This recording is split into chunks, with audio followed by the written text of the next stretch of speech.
Hi everybody, it's Dr. Sasheen. So we are cutting up some fish, long fish. So I thought while I was doing that, I would chat with you for a few minutes about the narratives that are currently keeping you stuck. Sorry, I'm trying to remember where the camera is. The narratives that are currently keeping you stuck and isolated, especially if you are women of a certain age. If you're new to my channel, my name's Dr. Sasheen, and I talk to GenX women who are in that life transition about why now is the time for you to seek a better storyline for yourself. One that doesn't include suffering, saving, or diminishing yourself so that you're constantly available for everybody else's drama. So, I was on Threads the other day, and GenX is getting a lot of flack, and rightfully so in some ways, for some of the mess that we see happening in certain places. Now, I'm not going to lie to you and say that GenX doesn't have some culpability in some of the things that have happened. Hang on. But I always like to remind people when they're bagging on GenX about what we did or didn't do or are not doing, is that we were born in the 70s and the 80s. Who do you think marched in the Million Man March in the 90s? Who do you think collected signatures, petitions, food drives? So in 1980, I was seven. By 1991, when I graduated from high school, I'd already been involved in several voting drives, and I couldn't even vote yet. Who do you think was rocking the vote? So the narrative of GenX is one of confusion in some ways, because we've done a lot, but we're also blamed for not doing enough. And it's not even at just the larger scale. Sorry, I'm handling raw food, so I had to put some gloves on. That's not even at the larger scale, but it's also at the personal level, right? Because we internalize this juxtaposition that says that we should be all things to all people and have all the answers, while at the same time forgetting that we grew up in some really tumultuous times. And yes, some of the seeds of what we're dealing with now were laid during our growing up years, and were also laid before our growing up years. But as we start to think about what our role is going to be in the next chapters of our life, because we're in this transition, GenX, when we're in this transitionary period where we're going from one reality to the next. And sometimes that narrative can feel like, oh, you've got to become the wise woman. You all have all the answers. Why aren't you out there pounding the pavement and leading us and guiding us? You don't actually have to do that. Because here's the thing. We had to figure out a lot of shit on our own. Our boomer parents were also dealing with their own stuff. Like, we can't knock some of the good things that they did, even though we recognize that they didn't do a lot of things that they should have done. We have to give ourselves that same understanding. We did a lot of good stuff. There are a lot of things that we should have done. And unfortunately, part of what starts to happen as we get older, we start thinking, maybe our parents had a point. Maybe if we just let the narratives of who we're supposed to be become the reality, then we can stop fighting so hard. Well, I want to tell you this. You don't actually need to fight so hard, but you also don't have to be consumed by narratives that don't define you.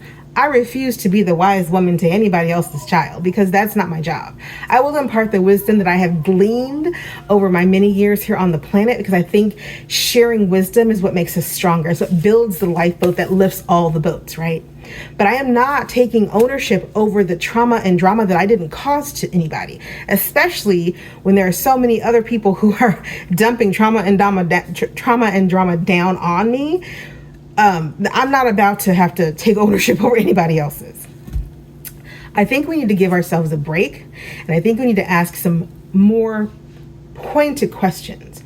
Not why didn't our generation do X, Y, and Z, but why didn't we just stop and allow ourselves to breathe? We have all been in the rat race. I don't know about y'all. I was working since I was 14. We've all been in the rat race of consumption and consumerism and capitalism since we were early teens. I pride myself on the fact that my 12, almost 13-year-old child isn't going to have to go get a job at 14. I actually want that for his life. That's a break in the narrative of an entire culture of people who were raised on the idea that we're supposed to work hard, give all, die trying, right? And so as you're thinking about the narratives that are driving you today, that are driving the decisions that you want to make, the life that you want to live, are you unable to imagine a life where you're not driven down the rat race road of capitalism, consumerism, and late stage capitalism and consumption to the point where all you can see is the next paycheck? All you can see is the next side hustle. God, I'm so sick of side hustles. All you can see is how to just keep hanging on. Our stories get to change. Our realities, our lives get to be reimagined. Our fairy tales continue on long after the last chapter in the book, right? Like, we didn't stop evolving and being beautifully human the minute we turned 40, even though the world wants to erase us. And we didn't have to step into the crone phase of life just because we got some gray streaks in our hair. So what? Gray's just another color on the spectrum of colors.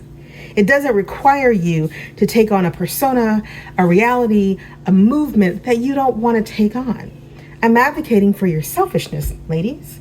I'm advocating for if you want to be spearheading the boat and at the front of the boat for certain causes, then focus on those causes and go. But go understanding that your peace cannot be negotiated away to save anybody else. And if your moment calls for you know what, I want a beach, a Mai Tai, and a book for the next 6 months to a year or forever, go, stay focused and get there. And don't let anybody drag you back into a movement or a cause that is not yours to fight for. That is not yours at all. Because not every movement and cause is yours to fight. I think it's important to stop and take stock that the world is changing, and so are we. And the narrative that you need to move forward cannot be the same as it was yesterday. I was having this really important talk with my sibling just today about how the narrative of some people's lives is forever shaken. It is now a 180 from what it was even 2 weeks ago, 2 days ago. And if that is the case and you find that that is you, then that means you've got to reimagine your life looking very different than you thought it would. And that's either going to give you hope for what's to come or terrify you. And either way, hopeful or terrified, you still have to move forward. You still have to decide which choice you're going to make on this path. If you're anxious about it, I wrote the anxiety solution for the people who are paralyzed because the fear is too much and they weren't expecting this moment. But for those of you who are like, but I have hope, Dr. Sasheen, I think that this moment was going to allow me to reimagine my life. Maybe you're going to become something you never imagined, or maybe you realize, oh my gosh, I'm actually doing okay.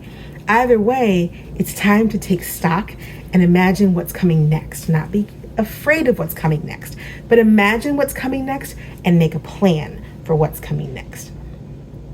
I have an option for a plan. We'll talk about that next time. Click like, share, and subscribe to the channel. I'm trying to get to 1,000 subscribers. I've made it to 600. Thank you so much for the people who are subscribed. Hello to the new subscribers out there. But click like, share, and subscribe, and leave a comment. Where are you right now in your narrative? Is it shaken? Are you shaken to the core by some of the things that are happening or are continue to happen? Are you hopeful because some things have been cleared away? Some old illusions have been blown apart and you didn't want them anyway, so okay, let's do this thing? Or are you just unsure because you don't really know which way to go because you weren't prepared for what's here? You're not afraid, but you're also not focused and ready because you're just not quite sure which direction is yours. It's your direction. Let me know in the comments. Say hi, and I'll talk to you soon. It's Dr. Sasheen. Bye.